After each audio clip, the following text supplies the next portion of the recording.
Welcome to the Floridaville Express. This show is hosted and produced by the team at Rocket Ship Consultants, and it's based on our popular podcast, The Floridaville. The Floridaville Express is a condensed show with all the elements Floridaville audiences have come to love.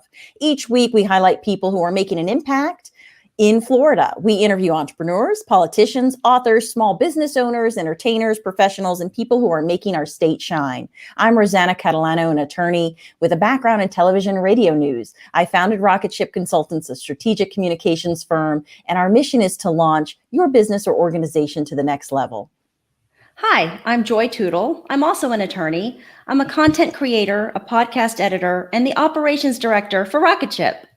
Our guest tonight is Carlos Cruz, a government affairs consultant with Converge. He's worked in politics for nearly 3 decades and is now using that experience to help others in the field by writing books and speaking on the topic. His first book is The Business of Politics, Watching a Policymaker's Back as well as your own. Carlos, welcome to the show. Well, thank you for having me, guys. Carlos, tell us, how did you get involved in politics? Ooh, it's a long story. And if you go to my website, I've got all these like cool little cartoons that have narratives on different aspects of how I got into this mess. But I was in the right place at the right time, growing up in South Florida, from a Cuban American exile family. We were very, very involved in politics. My dad was a carpenter. I mean, he didn't know anybody. A lot of people think that you get into politics because your parents are connected and they know somebody. Well, I started waving on corners for politicians when I was in high school because I was the president of the Future Business Leaders of America Club at my high school. And then I started inviting politicians over. They got to know me. I started learning strategies. So I went from being that person waving on a corner to being in back rooms, putting together strategies and ultimately constituent or voter strategies to get out the vote. And that's how I got into it. Then I really got into it when my father got sick. I was studying for my LSAT when I was a junior. And one night he woke up short of breath and I ended up in the emergency room, and the doctor the next day told me that, well, guess what? Your dad really can't work anymore. I'm an only child. I'm going to school. I'm studying for my LSAT, and I needed to figure out how to start making money, and I never really had a real job. Lo and behold, there was a senator in the emergency room at 3 a.m. that I volunteered for. His father was in the hospital also. And to make a long story short, and I've got this at my website, a cool little cartoon. He gave me his card. He said, if you need anything, call me. And I figured, well, they give the cards to everybody and they tell them the same thing if you need anything. So I, following day when I had that conversation with the doctor, I called the senator and I figured it'll take a few weeks before we get together. He literally got the phone and said, hey, where you at? I'm taking you to lunch. I'm on my way. And I got my job. His aide was running for a local office, and the rest is history. Amazing story. So tell us why you launched Politics to Profit. Well, I think there needs to be a better way. When I started in politics, there was no real guide to any of this stuff.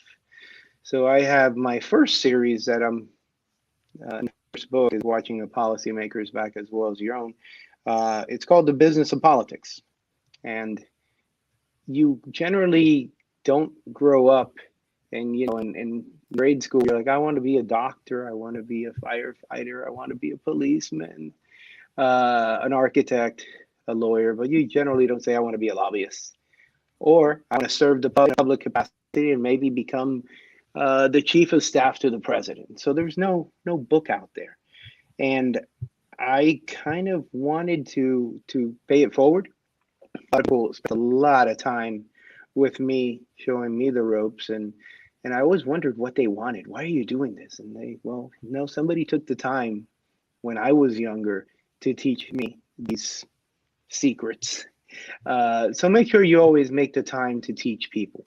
And that's your way of giving back. And I think in politics has such a negative connotation in our society.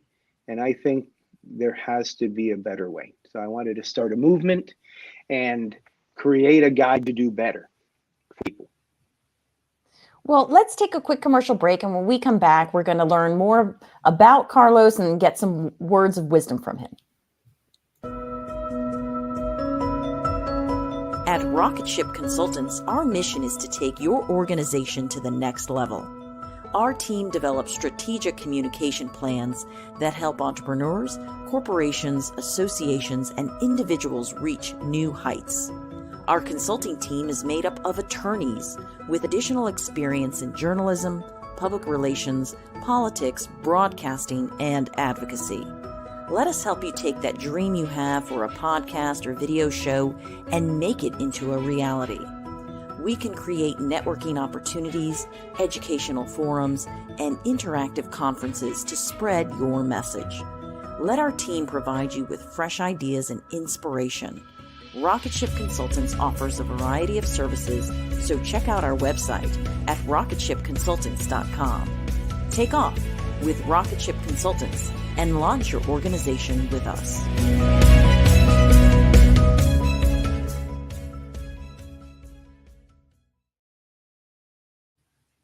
Welcome back to the Floridaville Express.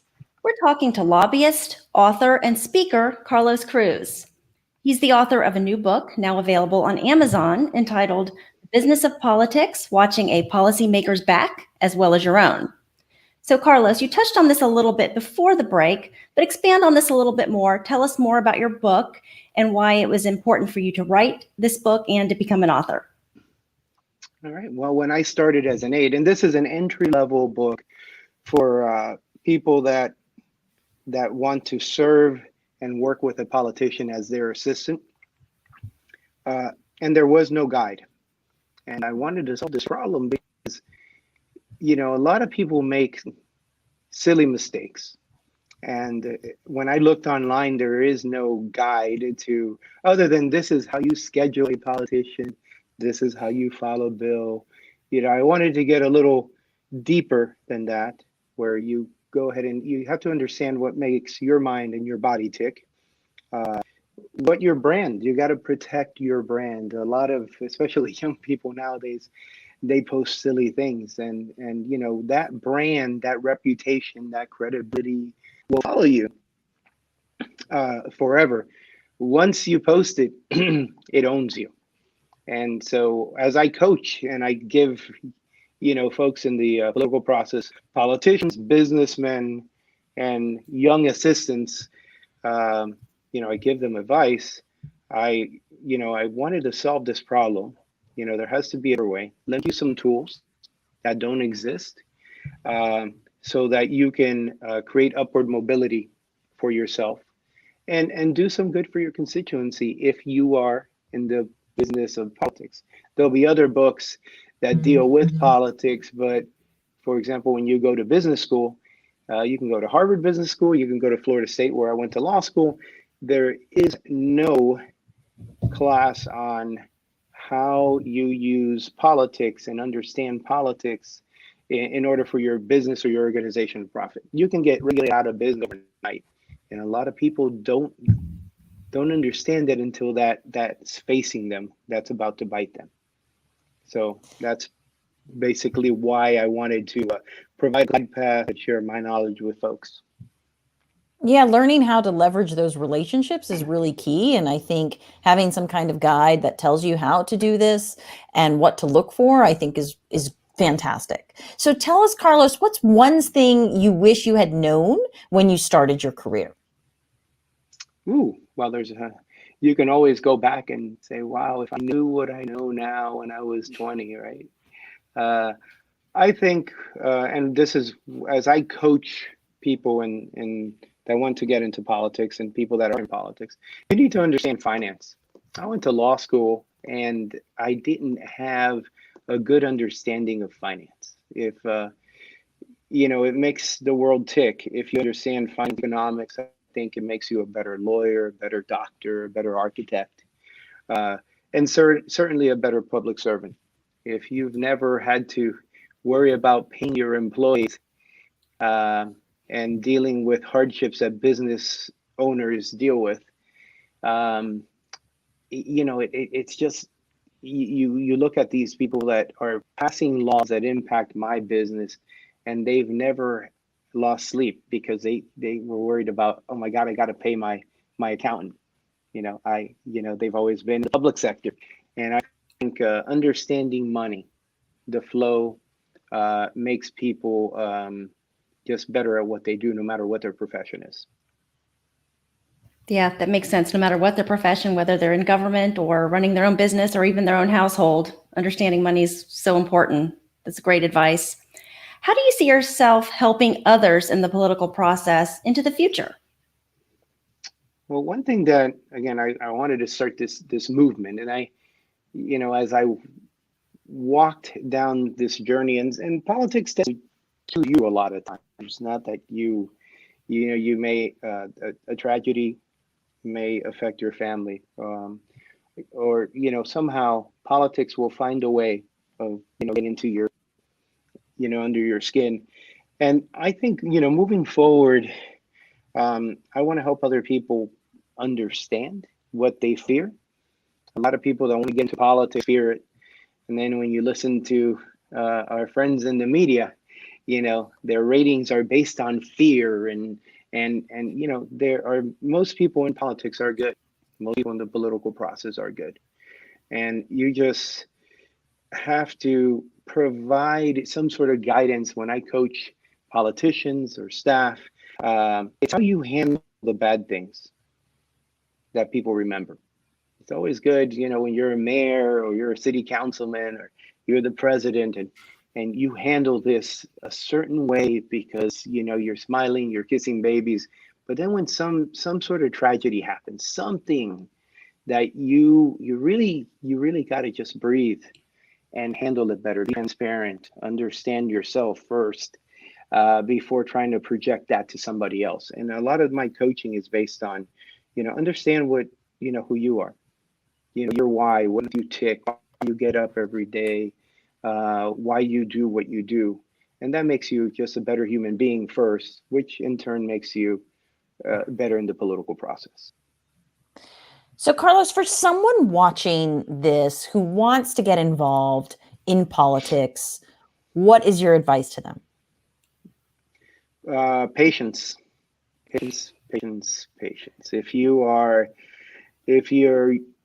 in undergrad and you want to go ahead and work in the political process, you're not going to start off as the chief of staff to the president of the United States. You're not. You got to pay your dues. I waved on corners. I put up signs. I knocked door to door. And then eventually that created, my upward mobility. And so if you want to get into politics or anything else, be patient. A lot of businessmen that I coach and deal with and represent, they, wake up one day and, oh my word, this ordinance got filed. I can't believe these folks are going to, do this, my business, and blah, and well, the sky isn't falling. There is a process. Be patient. Understand what's motivating them, and more importantly, have them understand what motivates you. But it takes patience. Easier said than done, but excellent advice nonetheless. If our audience wants to stay connected with you and find out more, how can they do so? If you go to politicsofprofit.com, that's my website. My first book that launched in January is on there. I got my second book in copywriting, which will be a part of my second series, The Politics of Business. And as there was this cool MTV video by Take on Me. That was sort of this cartoon. And so I've got a lot of these like little cartoons on my website that explain some of my routines, some of my principles, and my story, how I got into this. And I'll continue to add to them. I remember that video. It was That was a cool. good one. It was cool back then. It was. It was. Well, thank you so much for joining us, Carlos. This has been a pleasure getting to know you, getting to learn about how your career has progressed, and hearing more about your book and the new one that's coming along. That wraps up our show for tonight of the Floridaville Express. Be sure to tune in on Monday nights at 8 p.m. to catch our show live. Next Monday, we'll be speaking with Ted Fisher, who's CEO and co-founder of Ageless Innovation, a company that creates interactive robotic companion pets for the elderly. You won't want to miss it. And remember, you can watch previous episodes of the Floridaville Express on our YouTube channel and on Facebook. And now don't forget, if you've been wanting to create a video show or podcast like this one, we can help you with that. Our company, Rocket Ship Consultants, can strategize with you and help you launch your multimedia shows or events. Also, reach out to us if you're interested in sponsoring this show. Sponsorships create positive long-term brand awareness and keep your organization connected and relevant. We have a variety of sponsorship packages at a surprisingly affordable price. Contact us for more information so we can help you focus a spotlight on your trailblazing work that you and your organization are doing. Have a wonderful evening, and we'll see you next week.